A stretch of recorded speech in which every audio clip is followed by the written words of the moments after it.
again, welcome to my kitchen. So today I thought it would be fun to show you 3 super simple science experiments that you can do in your kitchen at home, and hopefully you already have all the supplies you need in your pantry and your fridge too. Okay, so why don't we go ahead and get started. Okay, so the first thing I'm going to show you is super easy. I am going to show you how to turn a regular egg into a rubbery rainbow ball. So how we're going to do that is we're going to take a jar. If you don't have a jar at home with a lid, you can definitely just use a plain old glass. That's totally fine. So I'm going to open up my jar and I'm going to carefully put my egg, and this is a raw egg, it's not cooked or boiled or anything, it's raw inside. And I am going to gently put that down into the jar just like that. And then I'm going to take some plain white vinegar and I'm going to pour in just enough so that the egg is completely covered all the way around. That looks good. Now what I'm going to do is I'm going to take some food coloring and let's do blue. I am going to put in several drops of blue food coloring, just like that.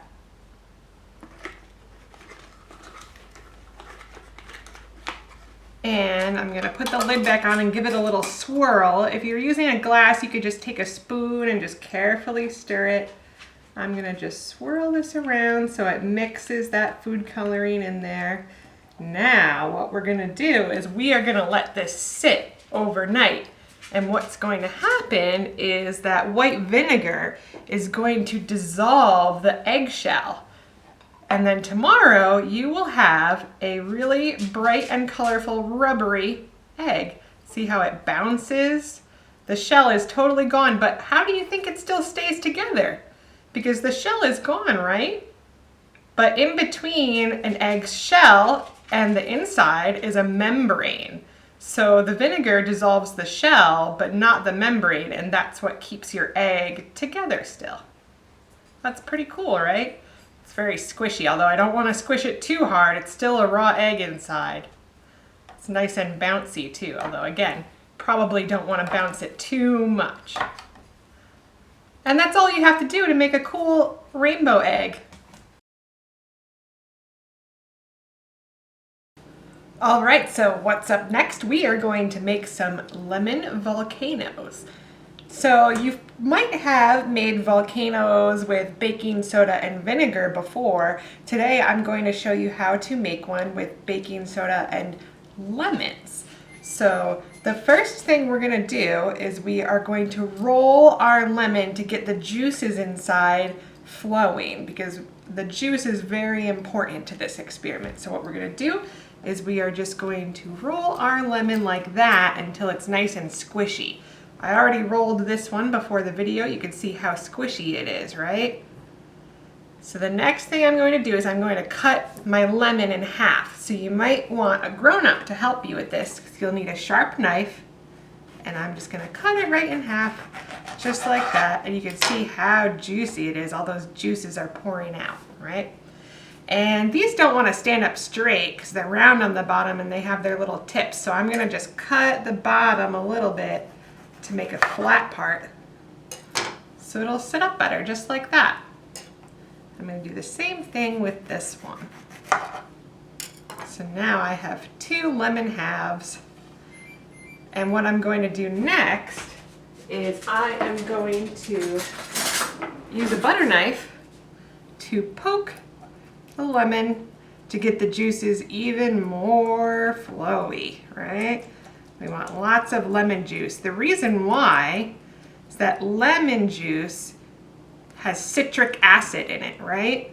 So the citric acid kind of plays the same role as vinegar would when we mix it with baking soda, because baking soda is what we call a base, right? And when we mix it with an acid, like citric acid, we get an eruption. So to make our eruption even more fun, the first thing I'm going to do now is I'm going to add some color. So we're going to take our food coloring and just add a couple drops here and there. I'm going to do a couple different colors in each one.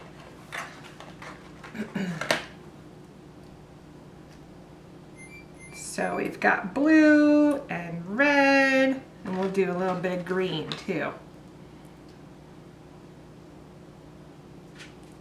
All right, so we've got some colors on there. Now, we're gonna also add some dish soap. And the dish soap is going to trap the gases so we can see bubbles forming, right? So I'm just drizzling a little bit of dish soap on there, just like that. All right, and I'm gonna give it one more final poke. All right, you guys ready? To open up my baking soda here. All right, let's see what happens. I am going to sprinkle just a little bit on here. Oh, you can see it's starting to fizz. Now, to make it even more fizzy, I am going to give it some more pokes, just like that. To get that baking soda down inside there. And you can see it's starting to erupt. And the longer we leave it on there, the more it will fizz up in all these bright colors, right? Because that soap is trapping those gas bubbles inside. So we can squish it more and more to make those bubbles pour out. And that's it. It's pretty fun, right?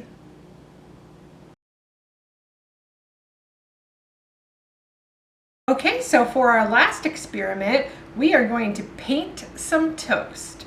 So to make it a little bit more interesting, I have two different types of bread here so we can see what differences there are between using white bread and wheat bread. Oh, my kitty is coming to inspect what we're doing. No. Okay, so what we're gonna wanna do is make some paint for our bread, right? And we wanna keep this edible this time, so you can still eat your toast if you wanted to afterwards. So I am going to take a little bit of milk and I'm going to just put in a couple drops of food coloring. I'm gonna make some yellow and we'll make some green. So I'm just pouring a little bit in there. Put a couple drops of green in there. Now you're gonna want a clean paintbrush, right? I'm gonna use this to stir up my paint. And you'll also want a cup of water to rinse them in between if you want. I'm just gonna kind of do this.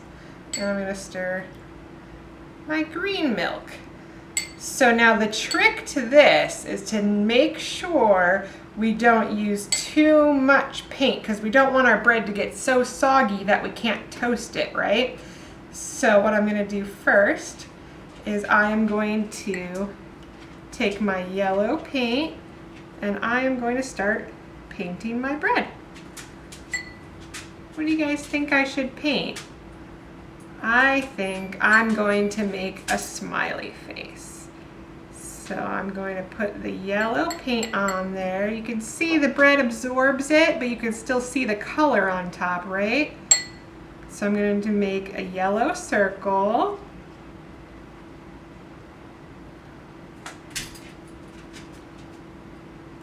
Just like that, and we'll put a little bit more on there just to get it brighter. Cool. And now I'm going to take some green to make my eyes and my mouth. And if you don't think your paint is dark enough, you can always add a little bit more food coloring into your milk. I'm going to add a couple more drops of green so it's darker and we can see it better against that yellow smiley face, right? That's better. So again, I don't want to put too much because I don't want to make my bread super soggy. All right, so there's one. Now, let's do the same picture on the wheat bread. Do you guys think the picture will be easier to see on the white bread? I think it might be just because we draw on white paper, right? So we could see it better. But look, you can see the yellow pretty well on the wheat bread too. We'll see how it looks after it's toasted. Do a little bit more on there without making it too soggy. Okay, so we've got our yellow circle, and now let's put our smiley face on there, and you could make a rainbow or a dinosaur or a unicorn, anything you want. And I would love to see pictures of what you make in the comments on our Facebook post, right? All right, so there's my smiley face on the wheat bread. Now I'm going to put them both in my toaster and we'll see how it looks when it comes out. So now look, the other side is totally dry. So I didn't use too much paint, or milk paint I should say, because this side is dry, and that's how we want it, right? We don't want it to soak all the way through because then it'll be too soggy to go inside the toaster. All right, with the magic of video, I will fast forward this part to when the toast pops out. Okay, our toast popped out. Let's see, what do you think is gonna have a brighter picture? Do you think it's gonna be the white bread or the wheat bread? All right, so let's take a look. Here's our white bread. Look at that. You can see a smiley face on there, right? And I could put some butter and jam on this and I can still eat it. That's the best part. All right, let's see. What do you think about the wheat bread? Oh my goodness, that one's really easy to see too. It is a little bit darker than the white bread. That's what we would expect, right?